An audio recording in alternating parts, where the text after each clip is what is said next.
Cybercrime will cost the world $6 trillion by 2021. By 2021, a business will fall victim to ransomware every 11 seconds. The cost of a data breach will reach $150 million by 2020. In 2023 alone, cybercriminals will steal 33 billion records. Americans lose $15 billion annually due to identity theft. It takes 196 days on average to identify a data breach. In 2020, the rate of attacks on building control systems increased by over 600%. This year, the rate is expected to almost double. Are you ready?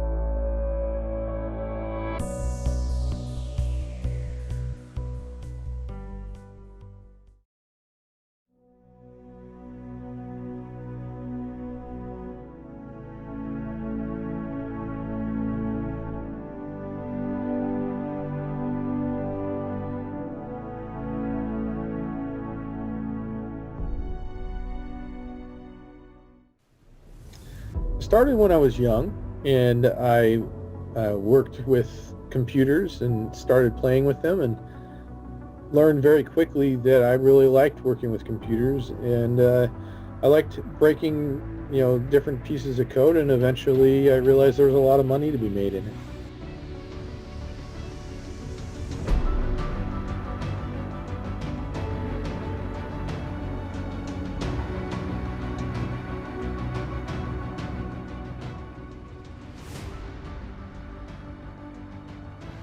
I wouldn't say an obsession, but I do get the same kind of thrill that I get from, any kind of sport or something that gives you, that sense of accomplishment.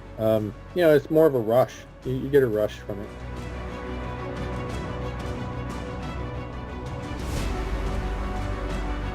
Well, yeah, I mean, back before the internet became what it is today, and when we were working with early technologies, yes, the networks was where everything was at. So early networks was an easy place to hide and an easy place to actually get used to hacking into things. And so yeah, it was an interesting place to play.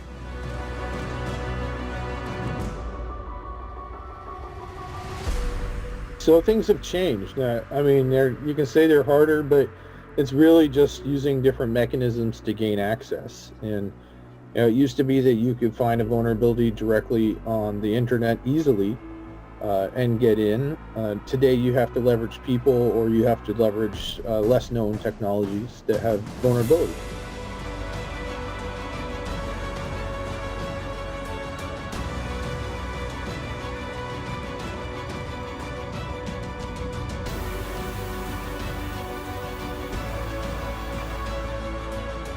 Back in, I'd say, the 2010 time frame was when there were a lot of vulnerabilities that were popping up in control systems. And what we realized was there's actually ways to get into corporate networks or into whatever targets we're going after through those control systems. And at the time, there was about 50,000 of those systems on the internet. So there was a lot of different opportunities.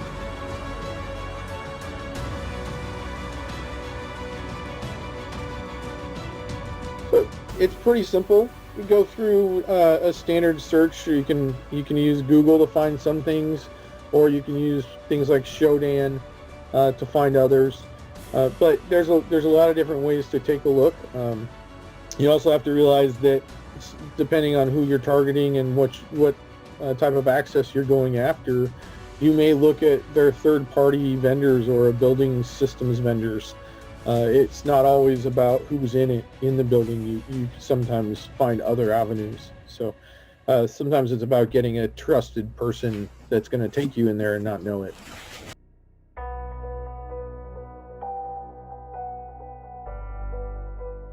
The normal way we start is we start by learning about who the people are, who are we targeting, and it really depends on what it is that we're after. If it's a targeted approach, then we'll do that. Sometimes it's just shooting it out there to anybody who's going to click and get access, but typically it'll be targeted, and we're actually picking organizations that we would like to gain access to for one reason or another.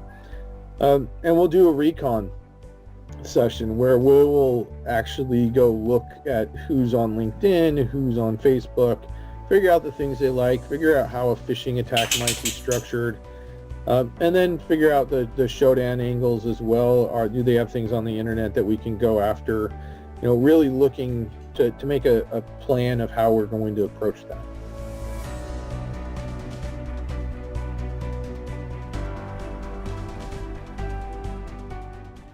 So in one instance, we were looking at an organization.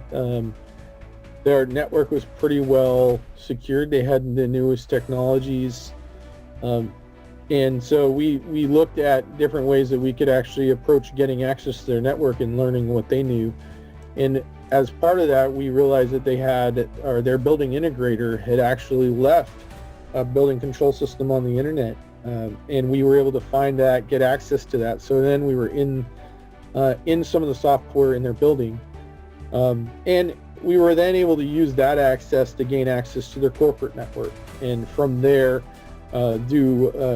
basically grab all the data that we wanted to get and deploy ransomware and work through that situation. But so one of the reasons that we like the control system network is that it's actually an easy place to hang out and quiet. They oftentimes don't have any kind of monitoring, network level monitoring, or any kind of antivirus on the machines that are used in that environment. So it's pretty easy to get installed and sit there and monitor. Plus a lot of times it has admin level privileges to other parts of the network, so it makes it easier for access into other areas as well.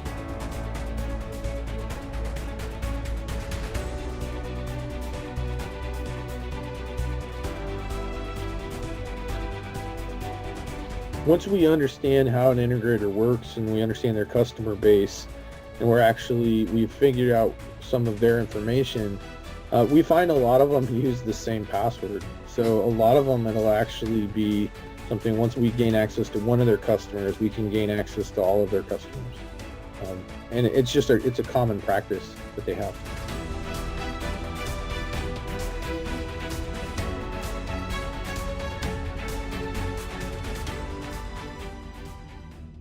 Well, once I'm in the network and I can find the engineering workstation, the rest of it's easy, because the engineering workstations have access to all the different files that we're going to want, and most of the time they have access to the Excel spreadsheet that has all the passwords and IP addresses for the devices in their network that are critical.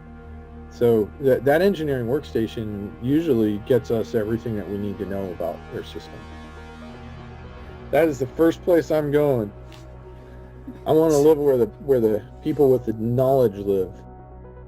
The key, once you're in the network, though, is to make sure that you're quiet. Once you're in the network, you can actually look for systems and figure out what kind of value they may have.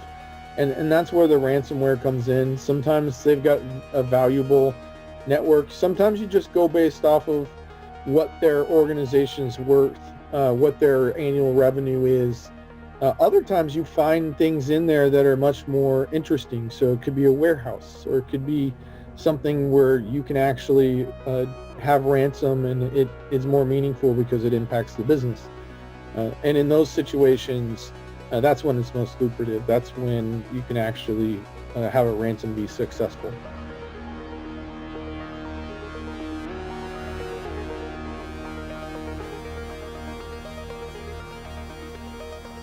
Oh, of course it's fun. I mean, it's something that you get a thrill out of doing, to some extent. But I like my job.